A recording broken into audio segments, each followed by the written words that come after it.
Good morning to you. Thank you for staying on the AM show. I'm Bernice Abubedulansa. Now to our next big story, and we are talking about food security. It's a very important conversation we need to have because according to the Ministry of Food and Agriculture, our imports since 2019 have been hitting $2 billion and over. And import here, I'm talking about food, including fish.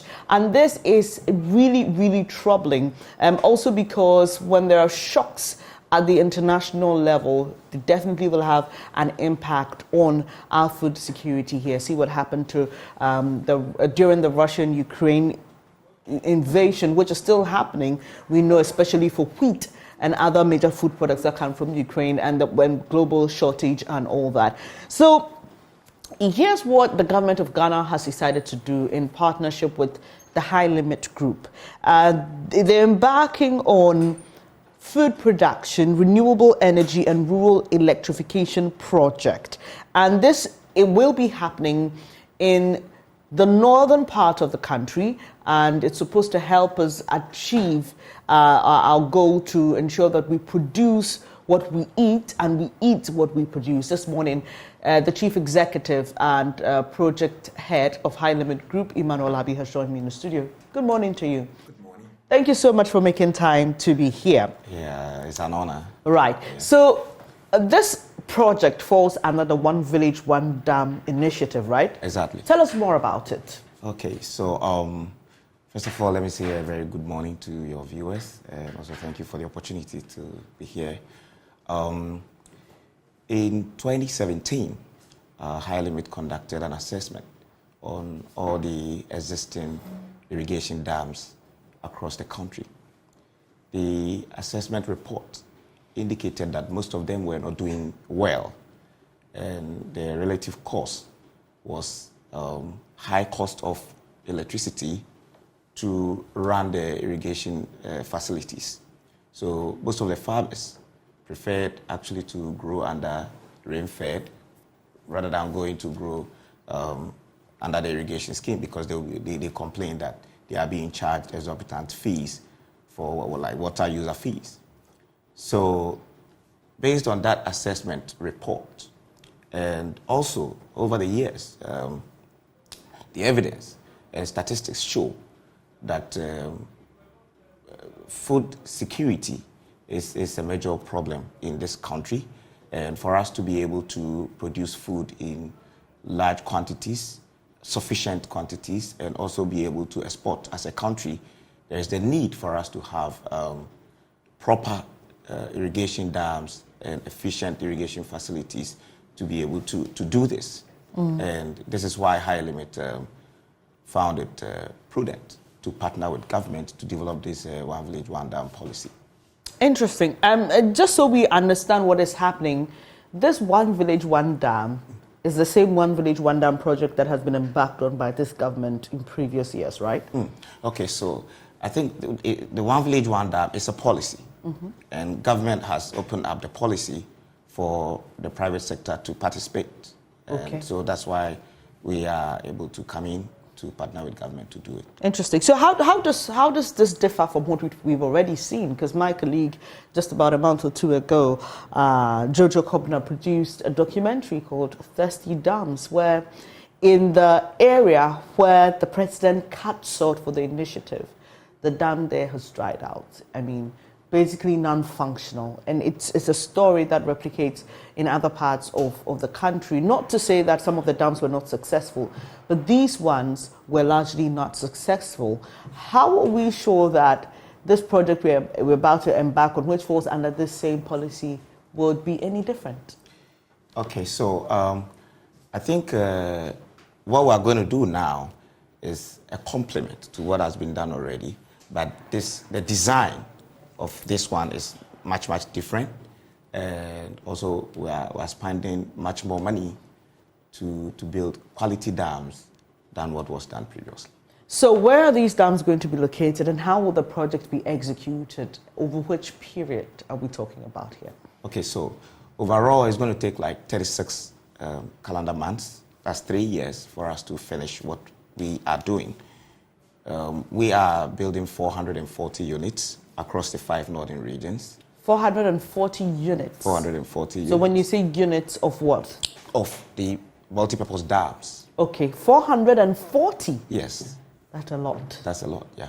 So that's what we are doing, and we are doing that in 44 selected districts, and each of the selected districts will get 10 of the dams, making up the 440. And these districts, are there not districts that already have benefited from this One Village, One Dam initiative? Which districts are we talking about here? No, some have, but not all of them. I mean, when you get into the district, there are a lot of communities. Okay, so some of the communities, I think, have benefited from what has been done already, but there are still a lot more communities that need dams to be able to do all year round farming. So when are we starting this project? Okay, so the APC contracts have been signed with Chinese state-owned contractors. We've signed with Zhongmei Engineering Group, the same company that built the Pokuase interchange. We've signed with, they are to build 220 units. And then we've signed with Shandong High Speed Dija Group, also a Chinese state-owned contractor, to also build 220 units. Yeah. All right. Yeah. So who's financing these projects? We know government says times are hard.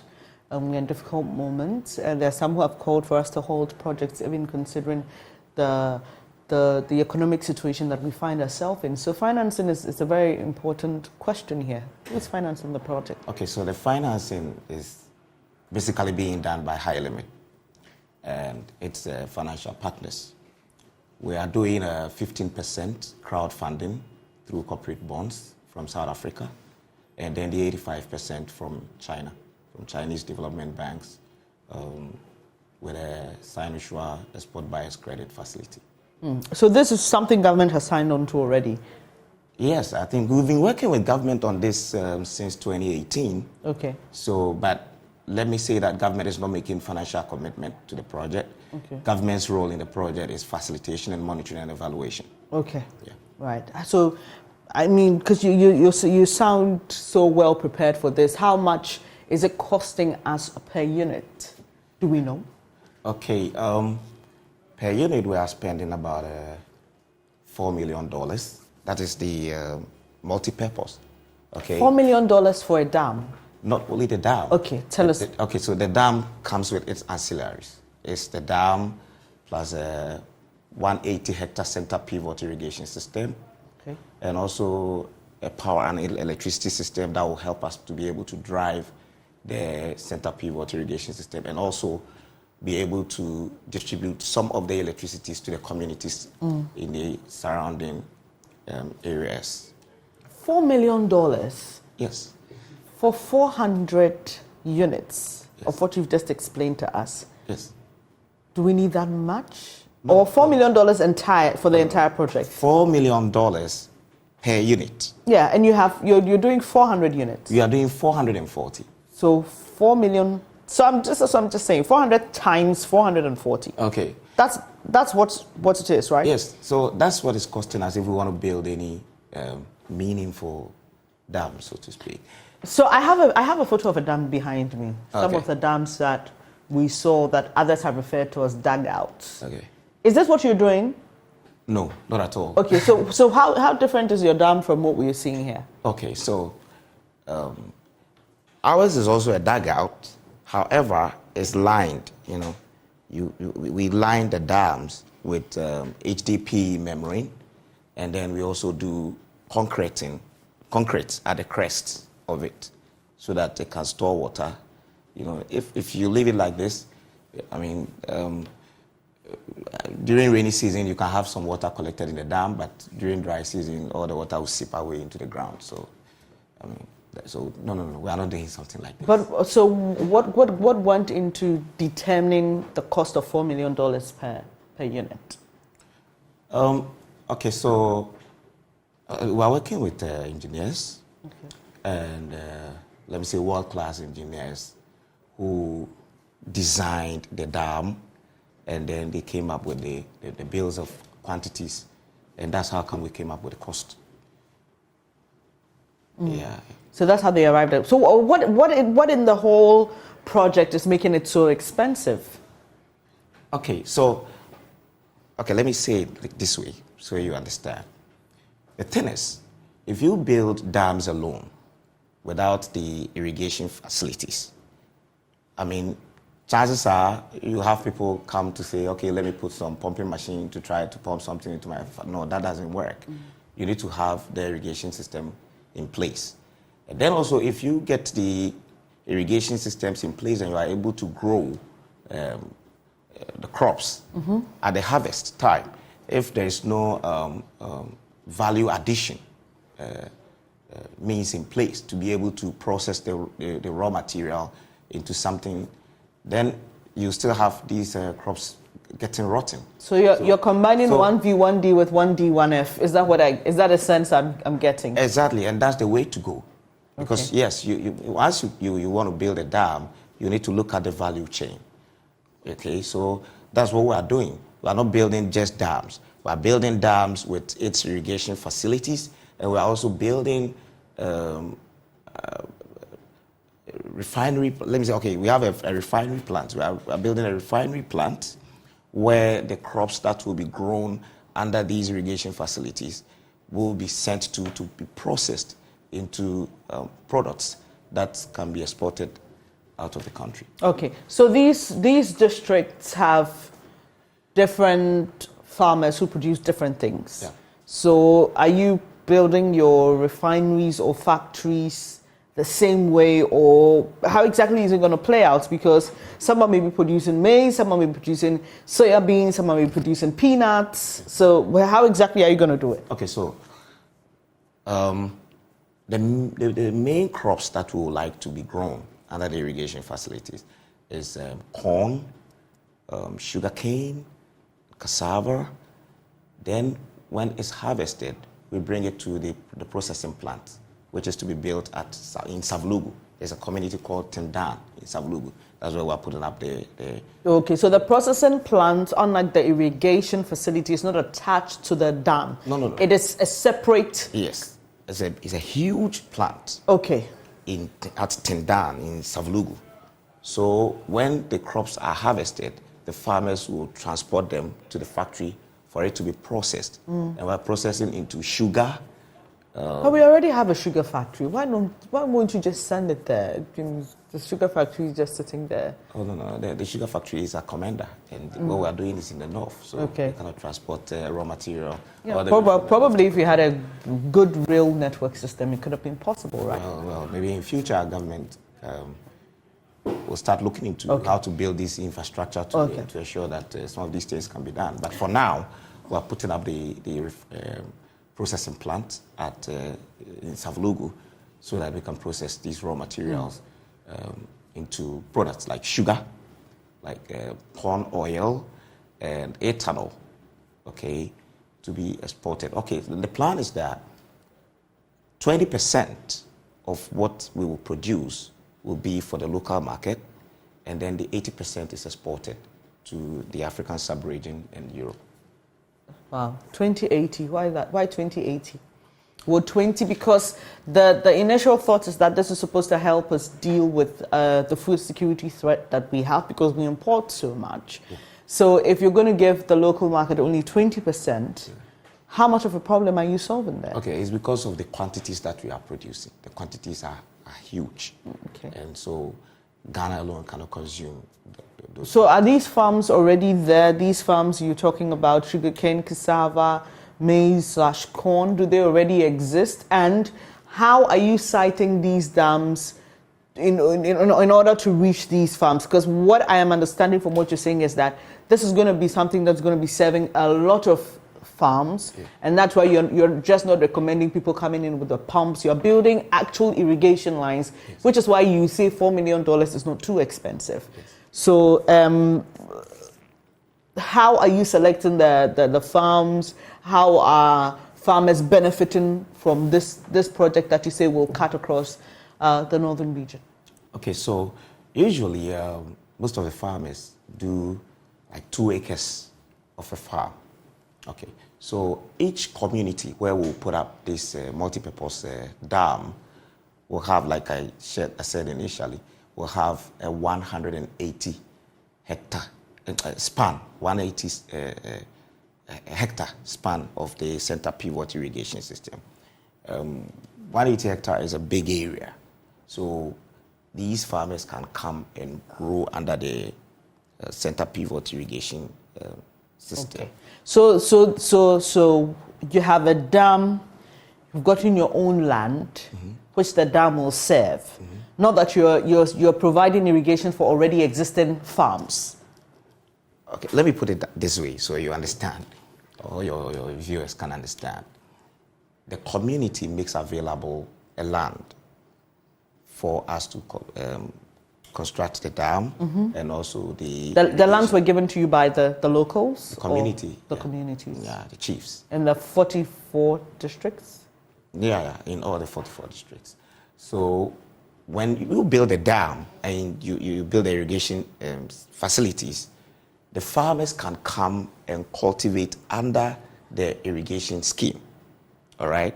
I've made mention to you that the reason why most of the farmers were doing rain-fed agriculture is because that most of the existing irrigation dams now, when they go on to cultivate there, they have to pay fees, water user fees, and they think it's expensive. So this time round, with this facility in place, where they don't have to pay any water user fee, all they need to do is to come there and then grow their crops. And then at the harvest time, they harvest. And once they harvest, we buy from them as well to the factory to be processed. You know, in all these, even as we are looking at food security, we are also looking at the economics of the whole thing. Okay, how we can boost our economy with this project. And so that's why we are, like I mentioned to you earlier, that we are exporting about 80% of the products that we will get from the refinery plant, and then the 20% remain. So, okay, so what it is that 20% remaining on the Ghanaian market will ensure that we have import substitution. For instance, sugar. Currently, Ghana is importing about $200 million of sugar annually. Yeah. So if we have sugar on the market, it means that government will save this money. Right, you're right. Same way with fish, because we're going to use the dam also for aquaculture. Oh, okay. So same way with fish. I think fish also about $200 million. And then the corn oil and all that. This sounds like a really huge project, Emmanuel, but we have to run quickly. I mean, I see that there's a component of electricity production as well. Briefly, just tell me about that, how this feeds into the entire dam or unit concept. Okay, so as I mentioned to you earlier, the main reason why most of the existing irrigation facilities were not doing well was because of high cost of electricity to run the irrigation systems. Right. So we had to develop a system that would generate electricity on site. And how would that happen? Okay, so, you know, the idea of the One Village One Dam was for all year round farming and also to for animal drinking, like cattle, to be able to drink. And we said, no. Why don't we bring all the cattle under one roof and put together a dairy farm so that we can use the dairy farm waste to generate electricity? So that's what we are doing. Okay. So we use the dairy farm waste to generate electricity through a biogas system. And this electricity is a lot of electricity. At each site, we are doing 1 megawatt of electricity. That's a lot of electricity. And so we use some to drive the irrigation system, and then we distribute the rest to the communities. And that's what we call a rural electrification development. This is a very huge project, and it's going to cost a lot. I mean, we want to see Ghana develop, and so we wish you all the best. But we will be keeping our eyes on these projects, also because we know how things work in this country. So we will be keeping our eyes on this project, and we will be updating you on this partnership between the government of Ghana and the High Limit Group to produce 440 dams across 44 districts in the northern sector of the country. And they also plan on not just putting up these dams or constructing the dams. They want to also have a facility where the proceeds or the yields will be given some more value and exported out of the country. It's a huge project, like I say. Do the math. $4 million per unit for 440 of these across the country. Emmanuel Labi is project head and chief executive of High Limit Group, and he's been explaining the concept to us better. But like I said, we will be monitoring this particular project. When I come back, I'll be telling you about the American Chamber of Commerce in Ghana and the U.S. Embassy, the U.S. Commercial Service, the U.S. Chamber of Commerce, and the Embassy of Ghana in Washington, D.C., hosting the 2023 U.S. Ghana Business Expo. You want to hear more about that? Do stay.